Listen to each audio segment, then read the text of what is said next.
السلام علیکم فرینڈز، کیسے ہیں آپ؟ سب ٹھیک ہے دوستو؟ آج میں کرونا وائرس کے حوالے سے بات چیت کروں گا۔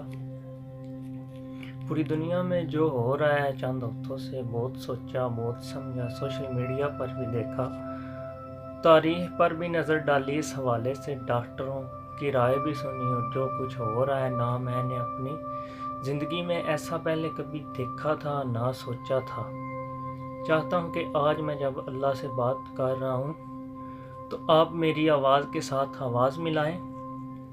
اگر میری آواز میں، میری ایمانداری میں، میری گویائی میں اگر کوئی کمی نظر آئے تو مجھے ٹوکیں، مجھے کمنٹ کریں اور اپنی قیمتی رائے سے مجھے آگاہ کریں۔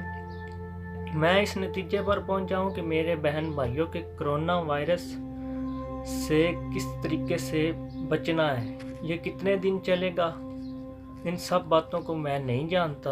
یہ وبا کتنے دن پھیلے گی، ان سب باتوں کو میں نہیں جانتا۔ آج میں بات کروں گا اپنے اعمال کی، آپ کے اعمال کی، آپ کے اعمال کی بھی بات کروں گا، اپنے اعمال کی بھی بات کروں گا۔ یقیناً آپ مجھ سے زیادہ افضل ہیں، مجھ سے زیادہ بہتر ہیں، نہ صرف انسان ہیں بلکہ مسلمان بھی ہیں۔ میں صرف اتنا جانتا ہوں، قصور کرونا وائرس کا، قصور اس وبا کا، قصور اس تکلیف کا، قصور اس تکلیف کا نہیں ہے۔ اے میرے خدا، اے میرے خدایا، قصور ان کا نہیں ہے۔ بحیثیت مسلمان اے میرے اللہ، میں معافی مانگتا ہوں تجھ سے، میں استغفار کرتا ہوں۔ اے میرے مولا، میں استغفار کرتا ہوں۔ خدا کی قسم، دنیا کی کوئی طاقت بھی میرا بال وقع اس وقت تک نہیں کر سکتی جب تک اے میرے مولا تیرا حکم نہ ہو۔ غلطی میری ہے اے میرے مولا، غلطی میری ہے، میرے بہن بھائیوں کی ہے، میرے بہن بھائیوں کی بھی شاید غلطی ہے۔ اے میرے مولا، قصور ہمارا ہے، ہم نے آواز نہیں اٹھائی۔ اے میرے اللہ میاں، ہم بھول گئے تھے جب انسانوں پر ظلم ہو رہا تھا، ہم بھول گئے تھے، ہم اپنے گھروں میں بیٹھے رہے، دعوتیں اڑاتے رہے، ہم اپنے گھروں میں بیٹھے رہے، دعوتیں اڑاتے رہے، اور جب روزانہ 8,000 بچے بھوک سے مر رہے تھے، ہم ٹیبل پر ہزاروں قسم کے کھانے کھاتے تھے، دعوتیں اڑاتے تھے، اور تجھ سے شکایت کرتے تھے کہ میرے پاس یہ نہیں ہے، میرے پاس یہ نہیں ہے۔ اے میرے مولا، یہ قصور ہمارا ہے، ہمیں معاف کر دے۔ مجھے لگتا ہے کہ اے میرے مولا تو ناراض ہے، خدا کی قسم تو ناراض ہے میرے مولا۔ اے میرے مولا، اے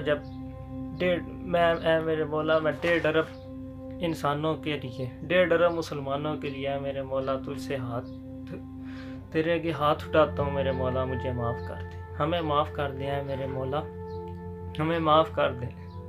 اے میرے مولا، قصور ہمارا ہے، ہم نے ان حکمرانوں کو ووٹ دیے، ہم نے ان حکمرانوں کو اپنے ملک پر مسلط کیا جنہوں نے ہمارا خون پی لیا، ہمارا گوشت نوچ دیا ہے۔ اے میرے مولا، جنہوں نے چوریاں کی ہیں، اے میرے مولا، ہماری زمین سے انصاف غائب ہو چکا ہے۔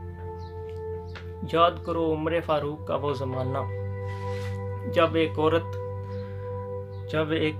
حضرت عمر فاروق سے کھڑے ہو کر سوال کر لیتی تھی کہ اے عمر، تم نے اپنے جسم پر پورا کپڑا پہنا ہے، تجھے تو مال غنیمت میں اتنا کپڑا نہیں ملا تھا کہ تیرا کپڑا پورا سل جائے۔ تو حضرت عمر فاروق اس عورت کو مطمئن کرنے کے لیے اس عورت کو مطمئن کرتے ہیں، اور آج ہمارے مسلمانوں کے پیٹ بھرے ہوئے ہیں اور پھر بھی اللہ کے سامنے روتے ہیں۔ آج ہمارے مسلمانوں کو پیٹ ہی نہیں بھرتے میرے مولا، پیٹ ہی نہیں بھرتے۔ ہمیں معاف کر دے میرے مولا، یہ ہاتھ دھو دو، یہ ماسک لگا لو، یہ گھروں میں بیٹھو، یہ کرفیو نافذ ہو رہا ہے، یہ لاک ڈاؤن ہے، یہ سب ٹھیک ہے میرے مولا، سب ٹھیک ہے، پر اے میرے مولا جب تو مالک ہی ناراض ہے تو ہم کدھر جائیں گے میرے مولا، ہمیں معاف کر دے، ہمیں معاف کر دے۔ اے میرے مولا، یہ قصور ہمارا ہے، اے میرے مولا قصور ہمارا ہے، جب فلسطین، شام، کشمیر کے اندر بچے بھوک کے لیے ترس رہے تھے تو ہم اس وقت اپنا بینک بیلنس جمع کر رہے تھے، ہم اپنے بینکوں میں، اپنی تجوریوں میں پیسے بھر رہے تھے. تو اے میرے مولا آج خانہ کعبہ خالی پڑا ہے. یا میرے مولا یہ تو ناراض ہیں تو اس لیے ہے، یہ وائرس کچھ بھی نہیں ہمارا کر سکتا. اے میرے مولا تو راضی ہو جا ہم سے، تو راضی ہو، تو راضی